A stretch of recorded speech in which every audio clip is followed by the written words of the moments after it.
But right now, let us bring in our expert. He is the NFL editor over at sportsnetwork.com.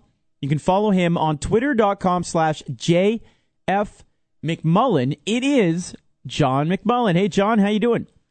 Good. How are you, Matt? I am well. Thank you. Sick of the preseason? Ready for the regular season? Oh, yeah. I was sick of the preseason, I think, after week one. I think the preseason has only gotten worse since the new CBA when you think about, the lack of two-a-day practices, and we talked about it before. Coaches want to get more repetitions in with their backup players because they want to judge them, and I think that is because there's not as much practice time. I think that's kind of spilled over into the preseason.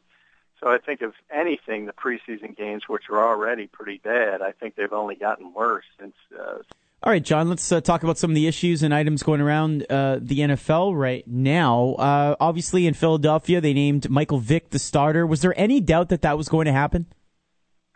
I don't think so. To us, who have been at practice a lot, it was pretty clear that he was out playing Nick Foles. Also, if you remember the Riley Cooper incident and that aspect of it, I wrote that's when he actually won the job, because to me he won the locker room with the way he handled that situation. He was the go-to guy, not only for the organization itself, but for the media. So he really showed a lot of leadership ability during that scandal, and obviously he has a lot of experience handling scandal on his own. So, but that said, I think he did a really, really good job with it. I think the players in that locker room look at him as the leader of the team, and they wanted him to be the starter. So I think it was going to be very difficult for Chip Kelly to go in any other direction. John, obviously, the New York Jets, of course, Rex Ryan yesterday in his media presser was pretty agitated by some of the questions about Mark Sanchez's future and, of course, whether or not he'll be the starting quarterback. If you are John Idzik, if you're Rex Ryan, what do you do? Is Geno Smith your week one starter against Tampa? Boy, I don't know how he can be after what we saw yesterday. He just performed so poorly. Now, if Mark Sanchez, he's been ruled out this week, and obviously he probably wasn't going to play even if he was healthy. But, the Jets are being kind of closed-lipped with the shoulder injury and how serious it is. They've called him day to day. So I don't think there's any question Mark Sanchez has won the starting quarterback job. The only question is, will he be healthy for week one? And if he's not, do you go to Geno Smith? I don't know. They were talking about bringing in Matt Leinart to get a look at him, but he signed with Buffalo. They were talking about bringing John Beck in for a look. I don't know how Rex Ryan can be comfortable with Geno Smith, and he's not. But you mentioned John Idzik, and I think that's where the push, the fact that Geno Smith started week 3 in the preseason, I think that's why, because Idzik has been pushing for him. He wanted him to win that starting job, but he just hasn't performed well, not only in games, but also in practice. If you talk to some of the Jets beat writers, they all say the same thing, that more often than not, he's had a lot of bad days than good days. And at the end of the day, this is Rex Ryan's team on game day, and I just don't think he's going to feel comfortable starting Geno Smith. Chatting with John McMullen of sportsnetwork.com, JF McMullen on Twitter. Elsewhere, John, we were just talking in the previous segment about some of the other news and notes around the NFL, and one of the highlights, I guess, on NFL.com right now is a little picture of Ronnie Hillman, the second-year running back of the Denver Broncos, and how he's had some trouble holding on to the ball in the preseason, and whether or not that could affect his playing time. What are your thoughts on that backfield right now with the Broncos, and also where the rookie Monty Ball may factor in? Well, I don't think there's any doubt it's going to be running back by committee out there again. I think they would have liked Hillman to seize control of the job. I think that was plan A. I think, anytime you draft Monte Ball, he was going to be in the mix. But when you're talking about a predominant passing team like Denver is going to be, the key for any rookie running back is going to be the ability to pick up the blitz. And I'm not sure he's going to hit the NFL ready to do that. So, I think plan C is no Sean Moreno, and I think that's not what they wanted. But I think he's going to see more playing time than people expected. But at the end of the day, I think it's going to be running back up by committee. And Denver's, we talked about it before, they're a very good team. They play in a weak division, so I don't think there's any doubt they're going to make it to the postseason. But it's all about postseason success for them. And I think to get to where they want to be, and that's the Super Bowl, they're going to have to find a running game. Now, we're not talking about Adrian Peterson. They don't need somebody like that, but they need a consistent threat. So opposing defenses will not be able to just, blanket the field with 5 and 6 defensive backs and try to stop Peyton Manning and his receivers that way.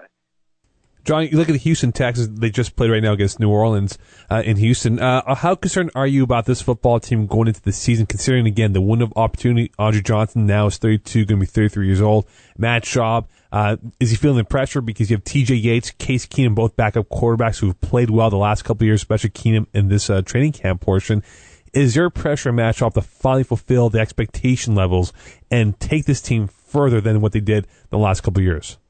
Yeah, there's no question the window's closing there, and things have happened that if you look at Houston, things we talked about Denver, for instance, and the fact that they've had so many problems off the field, whether it's Von Miller's suspension, but they've also had the injury to Dan Coffin. They have they're still looking for a running game. If you look at all the turnover in Baltimore, if you look at all the receivers missing for Tom Brady in New England, this is a perfect year for Houston to take that next step. But a lot of people question whether Matt Schaub can do that, whether he's the type of quarterback that can get his team to the Super Bowl. I know defensively, there's no question Houston has the best defensive player in all of football, J.J. Watt. They also have their leader on defense back, and that's linebacker Brian Cushing, who missed most of the end of last season. So they're going to be very good defensively. They're going to be very good offensively during the regular season. I don't think there's any question about that. They've gotten DeAndre Hopkins. They might have finally found that opposite threat to Andre Johnson. But the same question for them as we talked about for Denver. It's not about regular season success. It's about, taking that next step in the postseason. And everybody's going to be looking at Matt Schaub, and is this the kind of guy who can take him to the Super Bowl? This is a year where things are set up very, very well for Houston, especially if Arian Foster is able to go. And he was taken off the PUP list last week, so he should be able to go week 1. And this is a team set up for success. So, there's going to be a lot of pressure on the shoulders of Matt Schaub. And before we let you go, we've been chatting with John McMullen of SportsNetwork.com, looking at your column on your latest column on there, Extra Points. You can check that out on SportsNetwork.com. Click on NFL, and on the left side you'll see a link for it. You talk about Centennial Homes and how they the Jets, that is, need to have patience. Yeah, I mean, I don't think they have an option. They're very concerned. I mean, there's been more than a few whispers. The doctors have cleared Santonio to practice. He's been, hesitant to do so. And, it's tough to tell a player he's healthy when he's saying he doesn't feel right. But I don't think there's any question. He was taken off the PUP list also, like Arian Foster this week as training camp ended. I think it was one of those situations where Santonio is a veteran player. Maybe wasn't in love with the thought of those practices in training camp. And now as we get ready for the regular season, I think he's going to all of a sudden say his foot feels a little bit better and he's going to be ready to go. And the Jets are certainly, they need so much help at the wide receiver position. We talked about their quarterback problems. But, without Santonio Holmes in there, they're starting basically Stephen Hill and Jeremy Curley are their starting wide receivers. So that's not going to scare a lot of opposing defensive coordinators. So it's imperative they get him on the field. JF McMullen on Twitter.com and SportsNetwork.com is the website. John, thank you so much. Enjoy the rest of the preseason if you can, and we'll talk to you soon. Hey, appreciate having me, guys. Thank you.